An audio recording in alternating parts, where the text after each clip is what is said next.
In this video, we're going to be taking a look at creating the artwork for a custom 3D printed cake topper. And this is a project that we actually get questions about a lot, is how to go about creating a cake topper. So we're going to be using Inkscape to create our artwork, and then we will pop over to our slicer to turn it into a 3D model. So first things first, here in Inkscape, let's go ahead and import our reference image. So we'll hit Control I, and there is our reference image here. And like I say, we get quite a few requests on cake toppers. So this is a pretty straightforward project. Let's go ahead and take care of our rainbow. So we're going to go ahead and hit Control I, and I just found this image of a rainbow online. Thought it would be kind of cute. So we're going to right click on it and choose Trace Bitmap. That'll take us into brightness and cutoff, and you can see this gives us a little preview. So we'll go ahead and hit apply, and that will give us our vector pieces for our rainbow. Now we could give it a different color here by going to path, and we can choose the break apart option.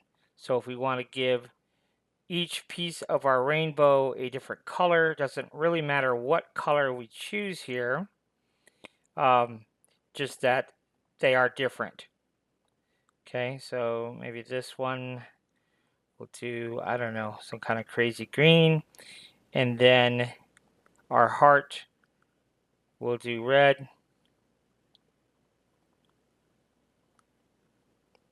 So go back to our heart and we'll choose red here. Okay, so that will be the colors that we go with for right now. So each one of those pieces will be a separate piece when we go into our slicer. Now I should pick all those, so I'll just right click and choose select same by fill color, and then we'll come here to path and union and combine all those individual circles as one shape. All right, so now we can go ahead and grab our text tool. So I just hit the T key on my keyboard, or we can come over here and just click on our text tool, and we'll go ahead and type out my name. In this case, I'll type out my daughter's name here. And then we can come over here to this side where we can choose a font. And the font in question, I believe it's peanut butter. So let's see here.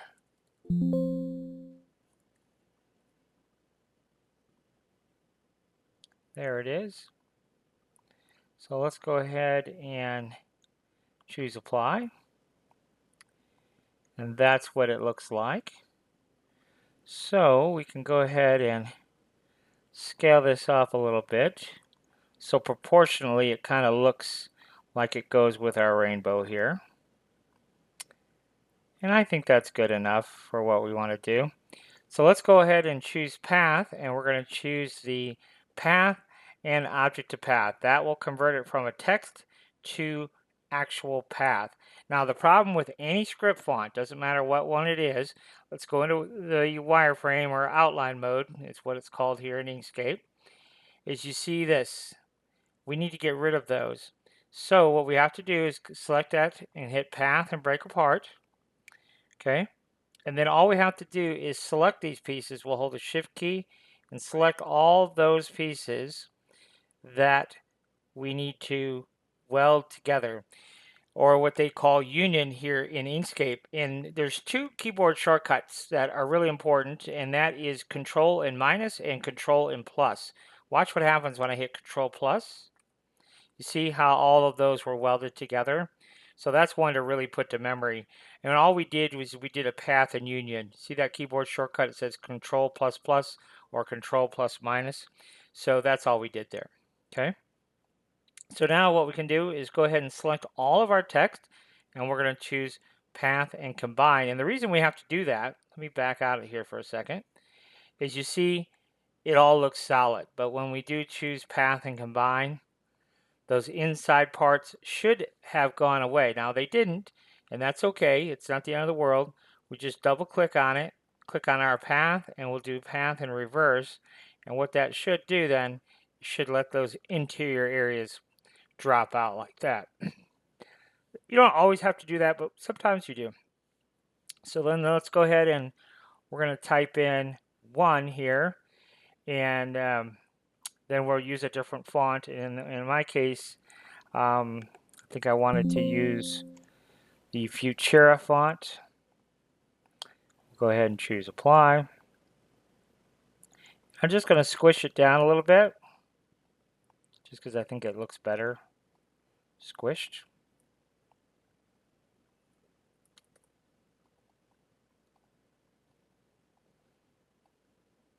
Something like that. And again, we'll make it a little bit bigger. Let's go with our design here. Okay. And then we'll go back to our text tool and we'll type is.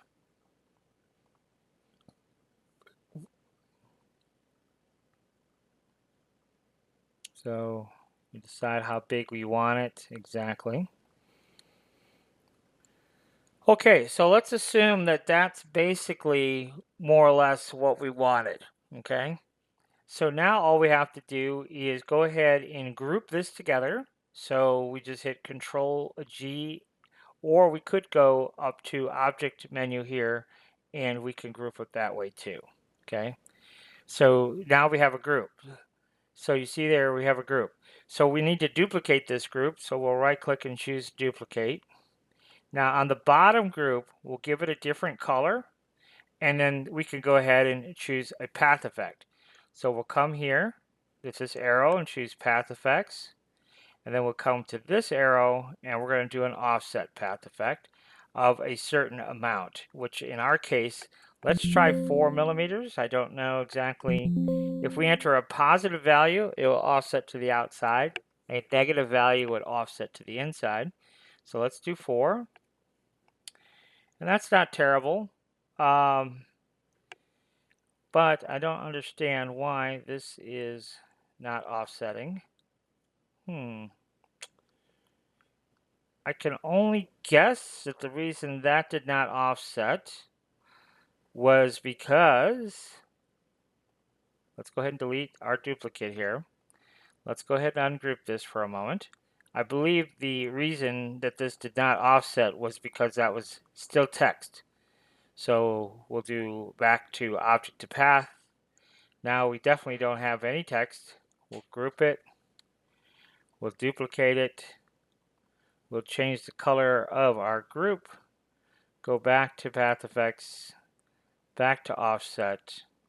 And last time we did 4. This time let's do 6. I want just a little bit more of an offset there. And yes, I can live with that. So see how it kind of gives us a little bit more of an offset there? All right, so once we're satisfied with that, let's go ahead and choose path and choose object to path, okay? And that will kind of cement those settings. And then what I'm going to do here, so you see here I've got this. Now this is still in group mode. Let's go back over here. You see there's still a group.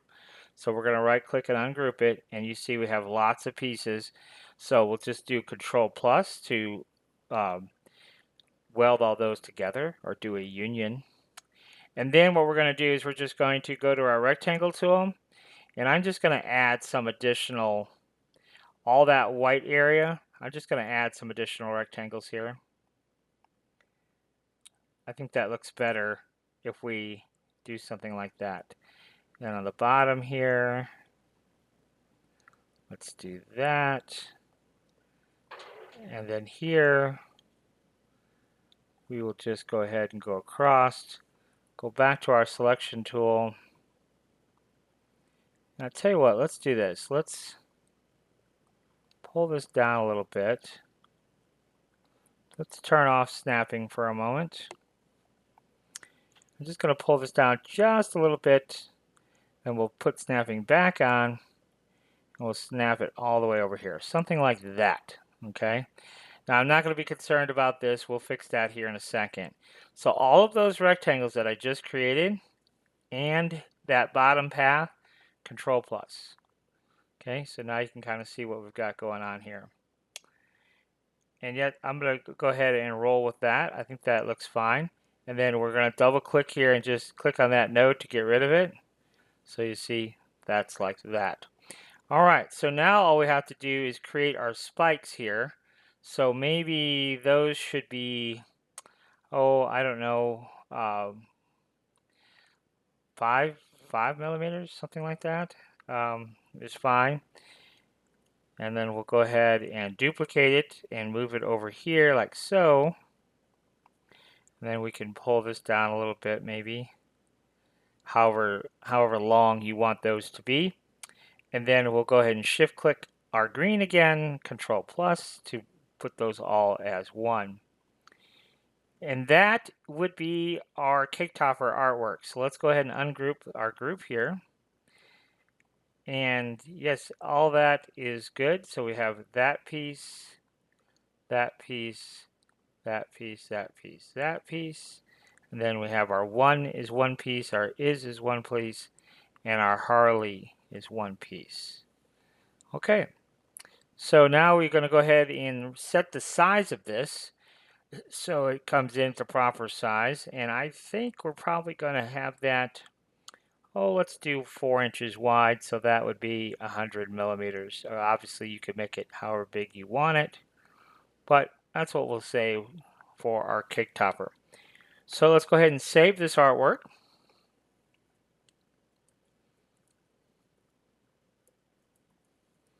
Harley cake topper. And we'll hit save. And that will be the end of this video on how to make the artwork for the cake topper. And then I will list in the video description below a link to the video where we take the SVG and we convert it into a 3D model with our slicer. So until next time, thanks for watching.